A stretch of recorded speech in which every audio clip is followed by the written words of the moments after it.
CIO rather, Joseph Wong. Joe, there will be no rate cut tomorrow, but the messaging we know is going to be so critical with respect to the economic projections. Now, last time out, of course, the Fed looking for the equivalent of 3 rate cuts. Obviously, they're going to have to go lower. Could they actually go to 0? Well, hey, Charles, thanks for having me. No, I don't think there's any chance of going to 0. In fact, I think the era of low interest rates is over. Now, if you look at what the market is pricing, they're just saying that the next rate cut cycle, it's only go to as low as 3.8%. So I think this big fiscal spending is just really changing the world. Now, what's going to happen, I think, is that, as you mentioned, Chair Powell is probably going to have to signal something different than the last time. Last time he guided towards 3 cuts, but since then, inflation data has been a little bit stickier than the Fed would like. And so I'm thinking they'll probably guide towards 2 cuts.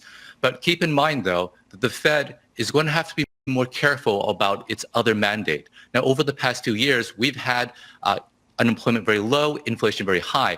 But today, though, the case is really different. Now, inflation, it's still too high. It's above the Fed's target, but it's 2.7%. It's a little bit higher. And at the same time, you have unemployment rate rising, most recently at 4%. So the Fed is going to have to balance their 2 mandates now. They're going to have to be more dovish going forward. Which one is more important, though, right now? Because it is felt in the last Q&A sessions, the last 2 FOMC meetings, Jay Powell's gone out of his way to talk about a shock to the labor force.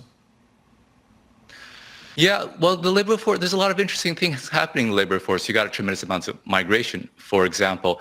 My guess, just looking at the FOMC's composition, is they're going to value employment more. Now, when I look at the FOMC's composition, I notice that President Biden made a whole lot of new appointments.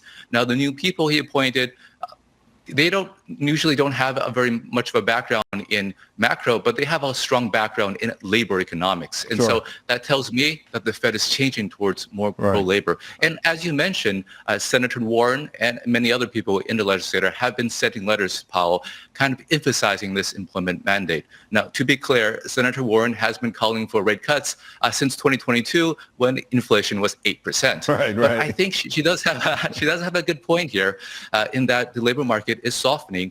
And there are a lot of things that are causing this inflation that's just not within the Fed's control. For example, I'd say like a $1 trillion deficit forever probably is beyond the Fed's control and causing upward pressure in inflation. Now, that's something that's squarely within Senator Warren and her colleagues. Joe, by the way, I love the point you made with the labor economists. I've always told people, it's been my experience that 99% of them are very progressive. So that's not a surprise. I got less than 30 seconds ago. I wanted to point out to the audience, we've come back here in the stock market because of this Treasury auction. It was a very good auction. It went off near where you wanted it to go off on yields. The dealers had to take less. Direct bidders were strong. Indirect were okay, maybe a little less than average, but this was a pretty strong auction on an important day. It saved the market from going down. Before I go, 30 seconds. What is the Achilles heel that you're concerned about for our economy? So I think the market is not pricing enough geopolitical risk. Now, it's really hard to get good news about this because, the first casualty of war is truth. But from what I read, it seems like there's some escalation on the war front in Ukraine. And looking at the European elections, there's going to be a lot more political uncertainty in Europe as well. Now, when we have a lot of geopolitical uncertainty, that creates a lot of hesitation for businesses to expand, and that filters down into the economy. So I think this geopolitical storm could be brewing, and it could be bigger than the market anticipates. I'm so glad you brought that up and that you're paying attention to it. Some heavy developments happening that really not making the impact news-wise that it should here. Joseph, thank you very much. Appreciate it. Thanks so much. So, we're hearing from more